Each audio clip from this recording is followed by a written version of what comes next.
Today we're going to be using these little nose clip. These are to wean the calves. We have our two steers and they're separated right now, and then Dahlia is with Joy, and we want them to continue nursing, but we're going to try putting all four cows back together. We're going to try and get on some of this thicker grass we have right here outside of their paddock. So we're going to set up some electric fencing.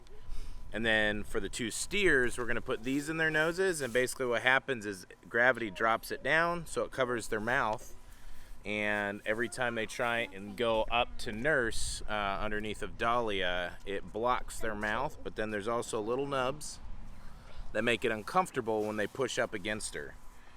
So those are to help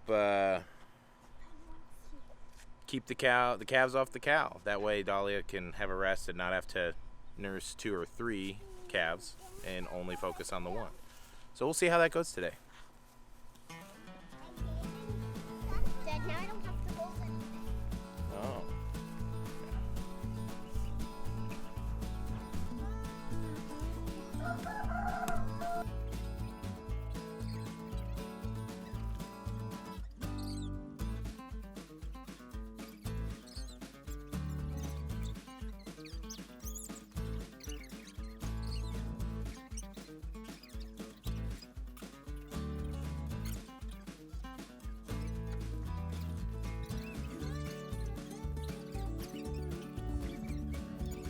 You guys hold on to him over here.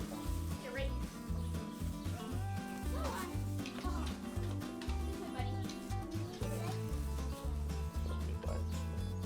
I'm not really gonna like this little story.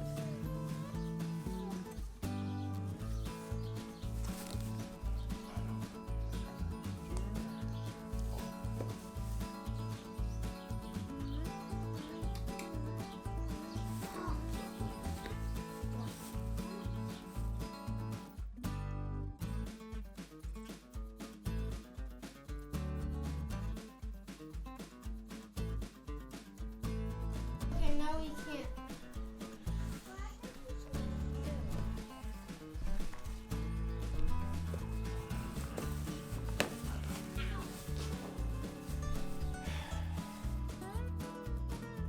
As you can kind of see, we were unsuccessful with the nose tabs for the two calves, the steers.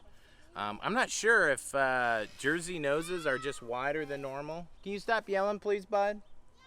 So we weren't able to get those on, so we can't put them together yet. But we'll order and try see if we can find smaller, larger of those nose tabs.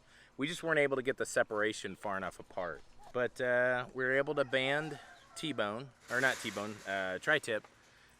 So he's gonna go from a bull to a steer here in the next month or so. Poor guy, it's gotta be uncomfortable.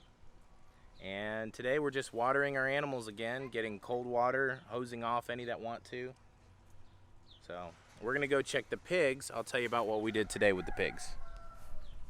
Jay, let's grab the cardboard there and let's go. What? So we have been deep bedding our cow on this stall for a little while now, and it's been getting nice and thick with mulch and straw and obviously her refuse. And we decided for a while today, to help keep the pigs cool, because we got big fans in the barn, to have them come in and be able to root up and dig around and get all the goodies they want out of her deep bedding. Here in the very near future, we're actually going to completely clear it out, put fresh bedding down, and then put what's there now out on our compost pile. Jay, help feed her the hose.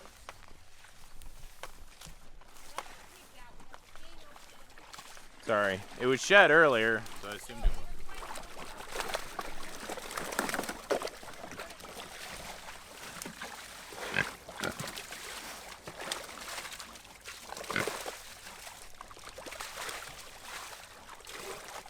So if you're counting pigs, you'll notice that there's only 6 right now. And the story behind it is this guy right here was our smallest pig. He always has been. And for a couple days prior to this video, he had just been really acting like he was sick. So we were trying to take his temperature and figure out what was wrong with him. and he had gotten up, ran around. I ended up grabbing and holding on to him to allow my wife to be able to get his temperature, and we got him an electrolyte drink that we were going to try and separate him from the other pigs. And pretty much while we were doing all of this, he ended up kind of going into some sort of a cardiac arrest or perhaps a respiratory issue, and he actually died right there while we were trying to help him. It's one of the unfortunate parts of farming, but it does happen. Sometimes animals are sick. Sometimes you don't really have a reason, or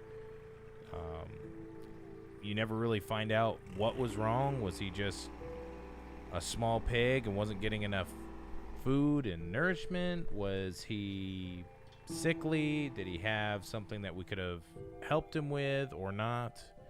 And unfortunately, he did end up passing away, and now we've only got the 6 hogs. But we do have 2 that are a breeding pair. Thankfully, he was not one of those 2. And this time next year, hopefully we'll have some new piglets and new life on the farm.